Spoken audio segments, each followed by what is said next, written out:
Hey everybody, and welcome to another episode of The River's Edge. Love you, Dad.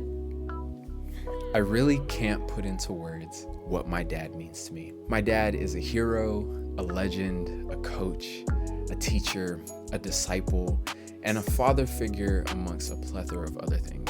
Not just to me, but to so many spread throughout North Carolina, the United States, and the world. So if you're wondering why I wanted to make this video honoring my dad, it isn't just because he helped the African American community integrate white schools, or even because he went on to be an amazing father figure of two and loving husband to my mother for over 3 decades. It's because of the impact he has made on so many of you. And I recognize a lot of you couldn't be at his Hall of Fame induction to celebrate the life of a man who truly dedicated himself to his community, the kingdom, and his Father in heaven. So that's the reason I decided to make this video. Before I roll the footage of his induction ceremony, I just want to say thanks for watching, and please leave a comment down below. So when my pops comes back to this video over the years, he will continue to be reminded by all of you of the impact that he has made because of his selflessness and giving heart.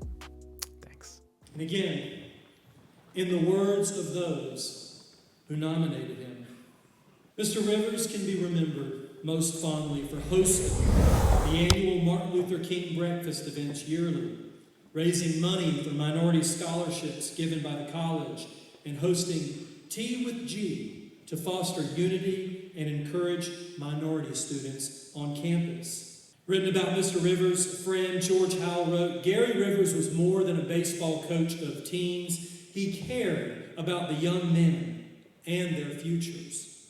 From current board member, player, and student Blair Craven, he wrote, "Maybe it was the t-shirts that were slightly too small to show off his big muscles. Or maybe it was the way he never yelled at you for doing something wrong. He just stared, which was way scarier." Coach Rivers was much more than just a coach and a teacher to a lot of us kids. He was one of the only positive black role models that I had in my life. And I know that a lot of my friends during that time felt that same way. Ladies and gentlemen, our 4th inductee into the 2024 Hall of Fame, Mr. Gary Rivers.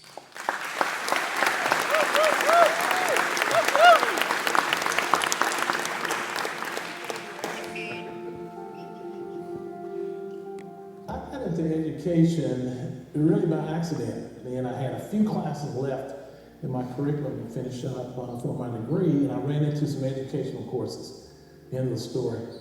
That just sucked me right in. I knew that that's what I wanted to do. The thing that really kept me engaged in teaching was just a sheer love for interacting with students. I had great teachers along the way who inspired me, and I wanted to be a part of that. I wanted to be a part of helping some student see that they were bigger than they were and the potential to do great things was sitting right there in the chair. And also I had a mother who was an educator, and that pretty much sealed the deal with me. I saw the delight and love and fulfilling life that she had as students, and I wanted to do the same. One student I think I really had an impact on when I came through Hendersonville High School and as a teacher and a coach was a gentleman named Quincy Foster.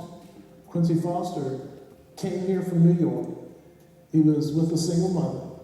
I met him sitting on the steps by the gym. I approached him, and I heard that he was a good athlete and that he might be interested in playing high school baseball. Well, lo and behold, I challenged him and said, "Quincy, I challenge you, come on out, let's see if you can play."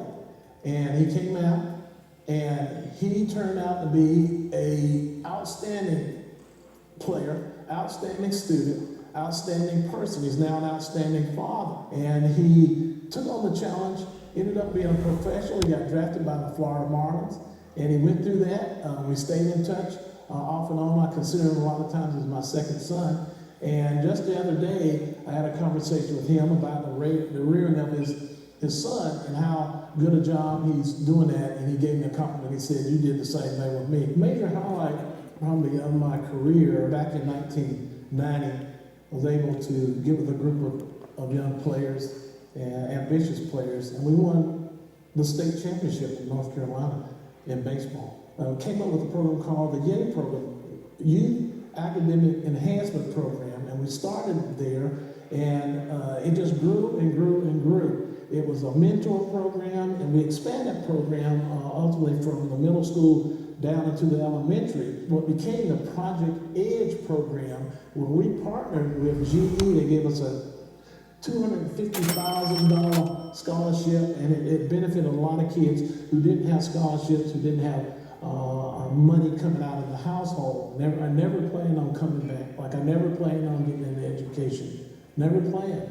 And the answer to that is, I'm a prayerful, godly guy, and I said, God, you do with me what you will, that I may live my life to your purpose. I had a second grade teacher named was Miss Sossman, and she inspired me greatly. I was the first black student to walk into that second grade classroom with Bruce Drysdale, and she took me into her loving hands, brought to my understanding that you're no different from anybody else. It's all about what you do and how much work you put into something, and the next good question that you ask, and not being fearful of learning, but engaging yourself. And we were really the ones that were breaking the racial barriers back in the 60s. I was one of the first blacks in Bruce Drysdale, and my sisters were one of the first groups of black students here. And that was one of the main reasons why I came back. Because I could have, gone anywhere, could have stayed in Knoxville and become whatever in Knoxville. But I wanted to come back to these mountains. I knew there were kids of my same persuasion, black kids, who were here, and a lot of them didn't have role models, and I wanted to be a part of that too. Say, hey, look, I come from your neighborhood, and you can do the same thing I did. You just have to do the same things that I did. Work hard and set goals and live them out. It was the students that inspired me, and the teachers and some of the people along the way. For my coaching career, I had two great coaches, legendary coaches at Henderson High School, and then I can't ever leave out my mother. My mother was my inspiration. She died of lung cancer, but in her final battles, she kept teaching. She kept loving on kids and never complained. And I saw the joy in that. I wanted that too, and I did. My career was full of joyful moments with students. My mother was inducted into Henderson County Educational Hall of Fame. And what a privilege and an honor to be inducted into the Hall of Fame with her. She was a great example and lives on today, and all of her children, including me.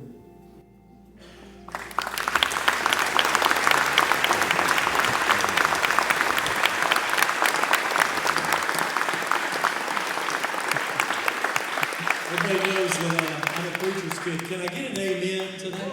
Amen. When you hear those words, what most touched me when I saw that video for the first time was that we might allow people to be bigger than they are. You think about our presence here tonight, what it's meant to touch those, certainly somebody that has done it in so very many ways. Let us honor our fourth member of the class of 2024 Hall of Fame, Mr. Gary Rivers. Come on.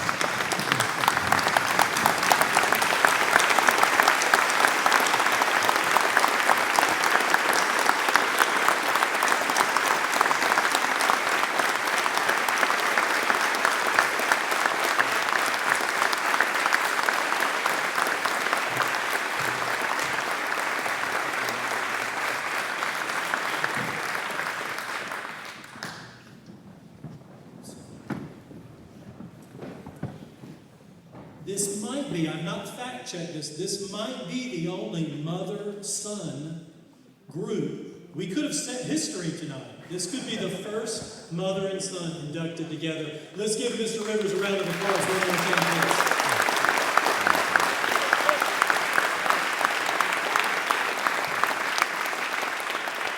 please. Pretty special stuff. And as I I invite my co-MCs to join me again on the stage as we prepare to close out the evening. One more time, this event is about celebrating education. And celebrate education we did. Truly a historical night that I will always remember. I flew in to see my dad on this beautiful day, and man, am I glad that I did. What a blessing you are to everyone around you. Your legacy is cemented in the history books forever. Congrats, Dad. I love you.